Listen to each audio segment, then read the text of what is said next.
लेकिन स्टूडेंट्स आज का हम लोगों का टॉपिक है अमोनिया, यूरिया और यूरिक एसिड, जो कि हमारे पास एक्सप्लेनेशन के टॉपिक में ही आता है, जो कि हमारे पास शॉर्ट क्वेश्चंस के लिए इंपॉर्टेंट है और एमसीक्यूज पॉइंट ऑफ व्यू से बहुत ज़्यादा इंपॉर्टेंट है। तो इसका एमसीक्यूज के लिए बेसिकली आप याद रखिएगा, ठीक है। हमारे पास टॉपिक यहाँ से शुरू है इसका। तो हमारे पास अमोनिया क्या होता है, हमारे पास एक वेस्ट प्रोडक्ट होता है, जो कि हमारे पास एक हाईली टॉक्सिक गैशियस वेस्ट होता है, ठीक है ना, जो कि हमारे पास कैसे प्रोड्यूस होता है, break down of the nitrogenous compound. जैसे कि मैंने आप लोगों को बताया था कि जो प्रोटीन है वो अमाइनो एसिड में टूटता है एंड देन वो अमोनिया में टूटता है, ठीक है। तो हमारे पास जो प्रोटीन होगा हमारे पास सबसे पहले अमाइनो एसिड में टूटेगा और अमोनिया में टूटेगा, ठीक है। उसके बाद हमारे पास क्या होता है कि हमारे पास इसको बहुत ज़्यादा फ्रेश वाटर वाली जो एनिमल्स हैं जो फ्रेश वाटर में रहते हैं वो इसको प्रोड्यूस करते हैं, जिनके पास हम, क्योंकि अमोनिया को बहुत ज़्यादा पानी रिक्वायर होता है अपनी टॉक्सिसिटी को रिमूव करने के लिए, ठीक है। तो उसके बाद हमारे पास क्या लिखा हुआ है कि अगर हमारे पास अमोनिया रिमूव नहीं होगा तो हमारे पास क्या होगा, पीएच जो होगा हमारी बॉडी का हमारे इंक्रीज़ होती रहेगी, जिसको हमारे पास कंट्रोल में रखने के लिए ताकि हमारे पास पीएच इंक्रीज़ ना हो तो हमें उसको कंट्रोल रखना ही होता है। तो हमारे पास क्या होता है, हमारे पास इसमें जो है मस्ट भी प्रेजेंट होनी चाहिए लो कंसनट्रेशन हमारे पास पीएच हमारी जो बॉडी है ना उसमें, ठीक है। उसके बाद हमारे पास क्या होता है कि हमारे पास अमोनिया को बहुत ज़्यादा पानी रिक्वायर होता है अपनी टॉक्सिसिटी को कम करने के लिए, ठीक है, जो कि सिर्फ हमारे पास फ्रेश वाटर में ही मिलता है, ठीक है। तो उसके बाद हमारे पास क्या आ जाता है कि जो हमारे पास जो नाइट्रोजनस वेस्ट जो है ना, हमारे पास जो कि प्रोटीन जो NH2 हमारे पास रिमूव होता है, देन हमारे पास NH3 बनता है, ठीक है। उसके बाद हमारे पास क्या होता है, जो हमारे पास NH3 अमोनिया जो हमारे पास जब वाटर में जाएगा तो वो क्या करेगा कि जो वाटर के जो H+ आइंस हो गए ना उनके साथ वो क्या नाम है रिएक्ट करेगा, और NH3 हमारे पास रिएक्ट करने के बाद उन हाइड्रोजन के साथ तो हमारे पास क्या बना देगा, अमोनियम NH4 पॉजिटिव आइंस, ठीक है। तो जिससे हमारे पास जो कि हमारे पास नॉन टॉक्सिक होते हैं, ठीक है ना। उसको हमारे पास क्या होता है कि ये जो हमारे पास जो एक्वेटिक एनिमल्स हैं वो तो अमोनिया को क्या कैसे निकाल देते हैं in the form of gas, ठीक है ना। लेकिन हमारे पास क्या होता है कि हमारे पास जो हमारे पास वाटर में जो रहने वाले एनिमल्स हैं वो हमारे पास यूरिया भी सीक्रेट करते हैं, क्योंकि हमारे पास क्या होता है जो हमारे पास अमाइनो एसिड है वो यूरिया से ही बनता है, ठीक है ना। तो हम क्या होता है कि हमारे पास जो एनिमल्स होते हैं वो कुछ अमाउंट में क्या कर रहे होते हैं, एक्सक्रीट कर रहे होते हैं यूरिया को भी through with the help of urine, ठीक है। तो उसके बाद हमारे पास क्या आ जाता है कि हमारे पास अमोनिया जो होता है वो टेरेस्ट्रियल एनिमल्स में भी प्रोड्यूस होता है, ठीक है, एंड कन्वर्ट कर देता है इसको किसमें, अनदर नाइट्रोजनस प्रोडक्ट में। मैंने जैसे आप लोगों को बताया कि अमोनिया जो होता है यूरिया जो है अमोनिया यूरिया से ही बनता है, ठीक है ना। तो हमारे पास क्या होता है टेरेस्ट्रियल एनिमल्स में भी अमोनिया प्रोड्यूस होता है, लेकिन वो किसमें कन्वर्ट हो जाता है, यूरिया में कन्वर्ट हो जाता है, ताकि क्योंकि हमारे पास जो टेरेस्ट्रियल एनिमल्स हैं हमारे पास यूरिया यूरिक एसिड ही प्रोड्यूस करते हैं, क्योंकि उनके पास ज़्यादा पानी नहीं होता। तो हमारे पास अमोनिया किसमें कन्वर्ट हो जाता है, यूरिया यूरिक एसिड में, ठीक है ना। उसके बाद हमारे पास क्या होता है कि जो अमोनिया हमारे पास क्या होता है अल्कलेन होता है, अल्कलेन मतलब बेसिक होता है जो कि हमारे पास एक्सेप्ट कर सकता है H+ को, ठीक है ना। उसके बाद हमारे पास क्या होता है कोरेसिव होता है, मतलब हमारे पास जो अगर इससे जो चीज़ें वगैरह अगर लग जाए तो हमारे पास क्या होता है कि वो गल सड़ जाती हैं, ठीक है ना। और क्या होता है कि 1,00,000 गुना ज़्यादा टॉक्सिक होता है यूरिया से, ठीक है ना। मतलब हमारे पास अमोनिया सबसे ज़्यादा टॉक्सिक होता है यूरिया यूरिक एसिड में से, ठीक है ना।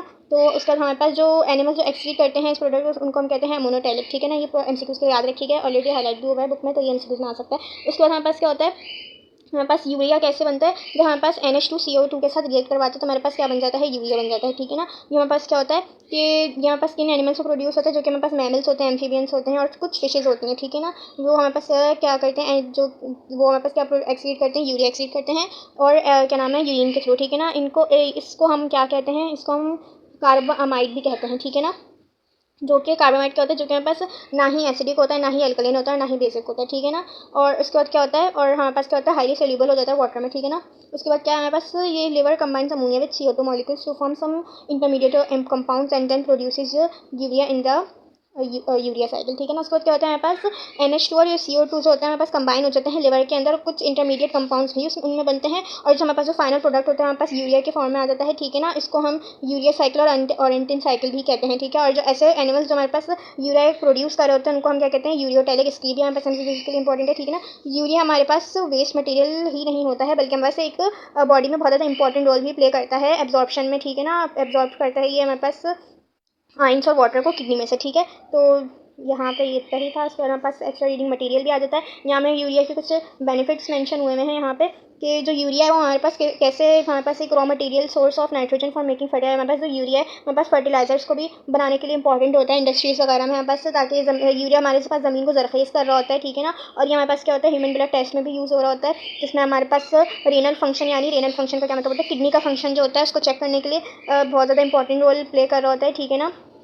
और रिमूवल में भी हेल्प कर रहा होता है नाइट्रोजनस वेस्ट वगैरह में, ठीक है। तो ये यूरिया के बेनिफिट्स कुछ यहाँ मेंशन हुए थे। हमारे पास क्या होता है यूरिक एसिड, हमारे पास यूरिक एसिड क्या है कि हमारे पास एक और जो है नाइट्रोजनस कंपाउंड है यूरिक एसिड, हमारे पास जो होता है वो सिमिलर होता है प्यूरिन से, ठीक है ना। इसमें क्या होता है, प्यूरिन क्या होता है जिसमें हमारे पास डबल रिंग होती है, ठीक है। तो प्यूरिन और यूरिक एसिड दोनों में हमारे पास डबल रिंग्स होती हैं और उनका स्ट्रक्चर सिमिलर हो रहा होता है, ठीक है ना। और उस पर हमारे पास क्या होता है कि ये स्ट्रक्चर एक दूसरे से सेम होते हैं, ठीक है ना।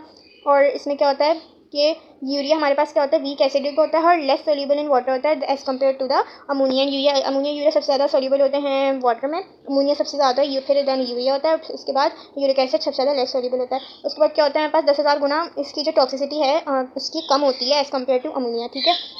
एनिमल्स जो कि हमारे पास एक्सक्रीट करते हैं यूरिक एसिड, उसको हम लोग कहते हैं यूरिकोटैलिक, ठीक है। उसके बाद हमारे पास क्या होता है, रेप्टाइल्स, बर्ड्स एंड आर्थ्रोपोड्स वगैरह जो हमारे पास टेरेस्ट्रियल एनवायरनमेंट में रह रहे होते हैं, आर्थ्रोपोड्स वो जो होते हैं हमारे पास यूरिक एसिड एक्सक्रीट कर रहे होते हैं। उसके बाद हमारे पास क्या होता है, यूरिक एसिड हमारे पास टिश्यूज़ वगैरह में भी, जो एनिमल्स होते हैं उनके जो टिश्यूज़ होते हैं उसमें भी ये स्टोर हो सकता है विदाउट एनी टॉक्सिक इफेक्ट और हार्म, क्योंकि ये हमारे पास लेस टॉक्सिक होता है एज कम्पेयर टू अमोनिया, ठीक है। उसके बाद हमारे पास क्या जाता है कि excretory waste contain uric acid appear thick paste like material and needs less amount of water. ये जो हमारे पास यूरिक एसिड होता है इसको लेस अमाउंट ऑफ वाटर की नीड होती है और हमारे पास thick paste like as appear हो रहा होता है, ठीक है ना। और हमारे पास जो होता है एनिमल्स जो होते हैं उससे क्या करते हैं, अपनी एक एडवांटेज ले रहे होते हैं यूरिक एसिड से, कि हमारे पास अपने पास जब अपनी बॉडी में वाटर कंजर्व कर सकते हैं, जो हमारे पास टेरेस्ट्रियल एनिमल्स होते हैं उनको वाटर की ज़रूरत होती है, तो हमारे पास यूरिक एसिड से वाटर बच रहा होता है, ठीक है ना, और हमारे पास वाटर वेस्ट नहीं हो रहा होता। और हम अब जो इंसानों की बॉडी के बारे में यहाँ कुछ मेंशन हुआ है, जो हमारे पास जो इंसानों की जो बॉडी होती है हमारे पास 75% यूरिक एसिड कहाँ से एक्सक्रीट कर रही होती है, किडनीज में से, और बाकी जो हमारे पास रिमेनिंग 25% रह जाते हैं हमारे पास इंटेस्टाइन में से एक्सक्रीट कर रहे होते हैं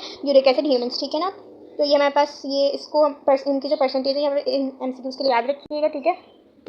तो ना हमारे पास यहाँ पे डायग्राम मेंशन हुई है, जहाँ ये भी वही ऊपर वाली बातें लिखी हैं, इनको भी हम देख लेते हैं। हमारे पास जो प्रोटीन होते हैं वो हमारे पास अमाइनो एसिड्स में टूटते हैं। हमारे पास अब यहाँ लिखा हुआ है जो हमारे पास NH2 ग्रुप है वो हमारे पास हाइड्रोजन के साथ मिलता है, तो हमारे पास NH3 बनता है, अमोनिया बनता है। और अमोनिया कौन प्रोड्यूस करता है, एक्वेटिक एनिमल, जिनमें हमारे पास बोनीफिशेस वगैरह आ जाते हैं, ठीक है। बोनीफिशेस हमारे पास बेसिकली क्या होती हैं, एक्वेटिक एनिमल्स होती हैं, ठीक है। उसके बाद हमारे पास आ जाते हैं जब हमारे पास प्रोटीन से अमाइनो एसिड बना, अमाइनो एसिड जो हमारे पास जो अमाइनो ग्रुप है NH2 जब हमारे पास CO2 के साथ रिएक्ट करते हैं तो हमारे पास क्या बनता है, यूरिया बनता है। यूरिया हमारे पास क्या होता है कि मतलब हमारे पास यूरिया जो होता है मैमल्स प्रोड्यूस कर रहे होते हैं, जिनमें हमारे पास मैमल्स आ जाते हैं, एम्फीबियंस भी आ जाते हैं, शार्क और कुछ बॉनीफिशेस जो होती हैं वो भी हमारे पास क्या एक्सक्रीट करती हैं यूरिया, लेकिन मोस्ट ऑफ देम जो बॉनीफिशेस होती हैं हमारे पास वो अमोनिया से एक्सक्रीट करती हैं, ठीक है। उसके बाद हमारे पास यहाँ मेंशन हुआ है कुछ रेप्टाइल्स के बारे में, जो रेप्टाइल्स हमारे पास यूरिक एसिड एक्सक्रीट कर रहे होते हैं, ठीक है। रेप्टाइल्स हमारे पास बर्ड्स भी आ जाएंगे, इंसेक्ट भी आ जाएंगे, लैंड स्नेल्स भी आ जाएंगे, ठीक है।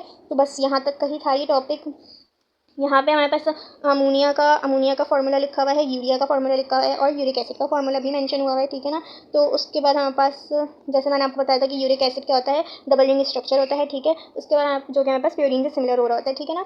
उसके बाद बस हमारे पास आज का यही टॉपिक था। इसको आप लोग MCQs के लिए पॉइंट ऑफ व्यू से इंपॉर्टेंट है ये, ठीक है ना। तो इसको MCQs के लिए देख लीजिएगा। आज के लिए इतना ही, अल्लाह हाफिज़।